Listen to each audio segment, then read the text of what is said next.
Kasi minsan, di ba, may mga times na hindi natin iniisip na nasasaktan na pala natin yung partner natin. Na ano tuloy ako, nasa-stress ako. Oo. Papayagan naman eh. Tama, oo. Huwag lang kung saan, baka pumunta ng bar. Huwag lang doon. Kaya mo, andito naman ako eh. Puso ko sa'yo kaya humawak.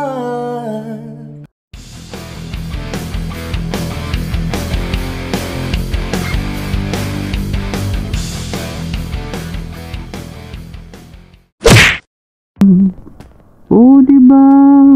Nakakaputang ina. So we got our third booking. Let's go. Pick upin natin si Madam. Madam, where are you? Dito na mi. Dito na mi, Madam. Let's see what happens next. Let's go. Ma'am Zaira po. Zaira? Apa.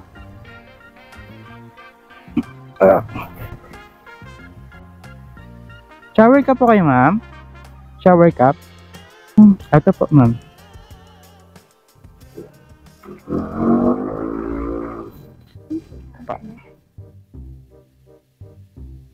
Ito na, ma'am.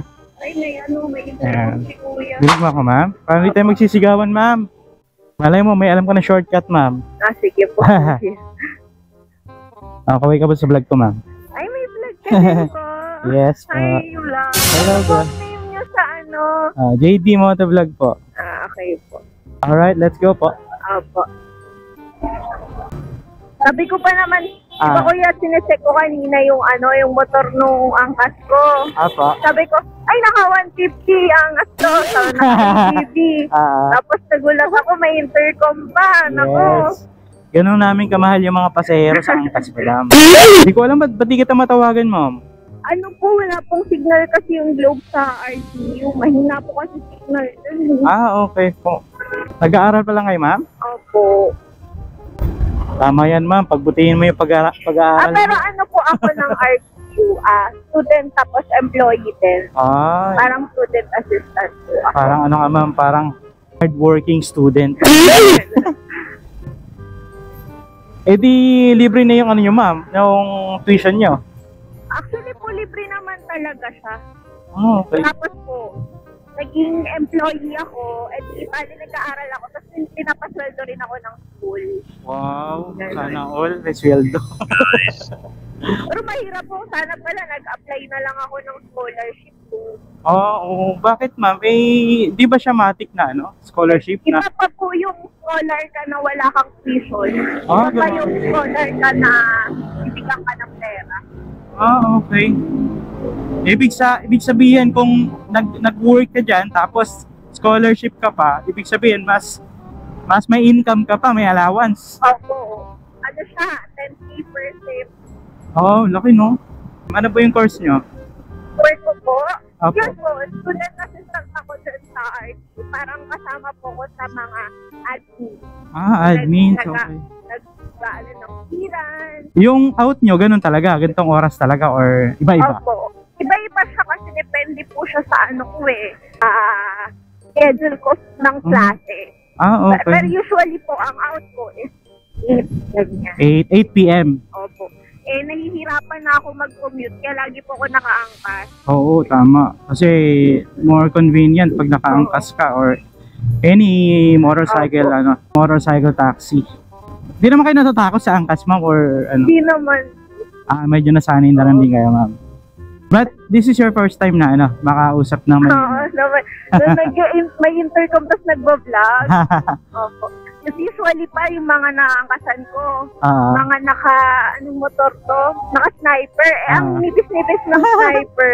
Kaya parang masaya ako pag naka-ADV, naka-NMAX, ganyan. Yeah. Gusto ko lang kasi dito is comfort talaga. Opo. So iba yung nabibigay niya na comfort. Nangangain to ng ng lubak. Opo. Maganda pa ang suspension ng mga ganito. Opo. Pero nagbumotor ka rin, ma'am, dati? Hindi po. Hindi talaga. Parang natututo lang kasi yung boyfriend ko, mahilig siya sa mga motor-motor, tapos na-amaze din ako, kaya natututo ako. Ba't di kasi nandun ang boyfriend mo ngayon? May work po kasi. May work po siya, okay. Ayun, minsan sinusundo niya ako pag maaga siya nag-out. Kaya mo, andito naman ako eh. Ako kuya, nakasama ako sa vlog ngayon ha. Okay lang ba sa inyo ma'am, mapasama sa vlog? Okay lang kuya. May ano ka ba ma'am? May New Year's resolution ka ba? Ano kuya, more on maging talagang sa time management. Ayusin ko na yung time management ko. Ganon. Kasi ang hirap po ng ng laging puyat, tapos nahihirapan yung katawan mag-adjust sa paiba-iba ng tulog. Yes. Na tuloy ako, nasa-stress ako. Oo. Kasi importante yung mental health tsaka yung yung health natin. Saka alam mo yung surroundings mo napakadami, napakaingay, no? Opo. Pa sa course ko, sobrang nanghihingi siya ng time, demanding ng time yung course ko kasi. Kaya kailangan talaga time management. Paano mo na ma-manage yung relationship mo ng boyfriend mo? Minsan kasi respect na lang each other's time. Kung busy, edi kailangan magbigay ng space. Paras lang mo naman kayo ng course or ibang department? Po na siya, working na yung boyfriend. Working na siya. Nakagraduate na siya. Baka gusto mo batiin yung boyfriend mo. Ay, boyfriend ko. Ay, Lander. Anong name pa? Lander. Big shoutout kay Sir Lander, napakaswerte mo. Ikaw yung nagmamay-ari sa puso ni ma'am. Matagal na po ba kayo, ma'am? Magwa 1 year pa lang. Oo. Basta lang, respect nyo lang yung bawat isa. Tsaka huwag pataasan ng pride. Tama. Very important yung... Pagka tinutoyo ako, dapat yes, dapat sinusuyo ka niya. Pero syempre, may ibang... Hindi lahat ng boys ganun. Talagang medyo mataas din yung ego namin, tsaka pride namin. Pero hindi naman lahat. I mean, di ba? Give and take lang naman yan. May mga understanding as mga guys. Talaga. Yes, opo. Kasi lalo yan, kasabay mo yung pag-aaral, tapos may relationship ka pa. Yun naman yung napagkakasunduan naman namin lagi. Napagka-busy yung isa, respect na lang. Tama. Tsaka dapat nagpapaalam pag may lakad, ma'am, no? Yun ang dapat. Kung saan pupunta. Kasi papayagan naman eh. Tama, oo. Huwag lang kung saan, baka pumunta ng bar. Huwag lang doon. Kasi minsan, di ba, may mga times na hindi natin iniisip yung na nasasaktan na pala natin yung partner natin. Dapat lagi natin kino-consider yung feelings ng partner natin. Ano po yung probinsya nyo? Probinsya ko kuya, Nueva Ecija. Pero hindi nga ako nakakapunta dun eh. Kaya pala magaganda yung mga taga Nueva Ecija eh. Di naman. Walang. Ito ba yung pinaka-best way natin, ma'am? Yan? Apo. Okay. Ito yung important ng ma'am, nang meron kang intercom dahil tulad niya may mga shortcuts, may mga long cuts. Hindi na kayo magsisigawan ng driver. Yes, opo. Buti malapit lang kayo ma'am sa school nyo, no? Medyo malayo din siya kuya pag commute eh. Kaya parang talaga sa akin, convenient talaga sa akin pumototaxi. Yes. Alam mo yung advantage ng angkas kasi point to point siya, hindi na yung pupunta ka sa terminal. Baga door to door siya. Saan nag-work po yung boyfriend nyo? Anong business niya, ma'am? Siya, coffee shop. Wow, promote natin yung coffee shop niya. Baka makapunta ako. Kayo sa coffee shop ng boyfriend ko. Cafe, malapit lang din sa Target. Lapit lang. Okay. So, puntahan natin yan guys. Baka mamaya pupunta ako doon. Andun ba siya ngayon, ma'am? Apo, ayun yung pupuntahan ko ngayon. Drop off ko ngayon, kuya. Magkikita kami ngayon. Hindi ka alam, actually. Pupunta ako. Surprise ko, baka may babae siya doon. Lang ma'am, tiwala ka lang sa boyfriend mo. I'm sure marami siyang plano sa'yo. At the same time, doon sa future niyo. Follow niyo yung page ko, ma'am. Ito, JD Motovlog. Apo, sige kuya. Abangan ko yung ko dyan, yung screen time ko dyan.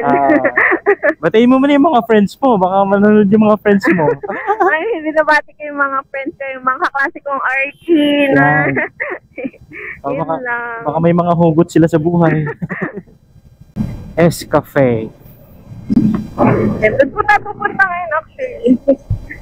Andun siya ngayon, ma'am, di ba, ma'am? Apo.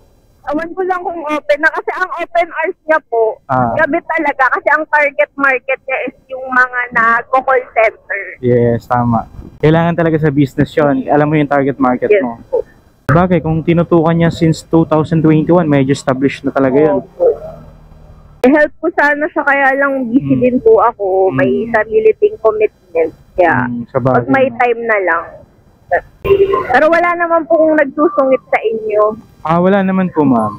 So far, wala pa naman po. Minsan, pag nalilate ako sa pick-up, inaano ko, parang nag-a-advise ako ahead of time. Pero meron naman po yun, diba, dun sa app. Like, kung ilang minutes, makakadating Yes po. si rider. But minsan po, may mga times na napaplatan, nasisiraan. Ayan, kagrupo ko po siya. Siya po. Shout out, TSRG!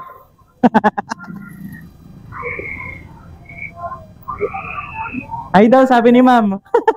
Hello po. Ingat, Paps, ha?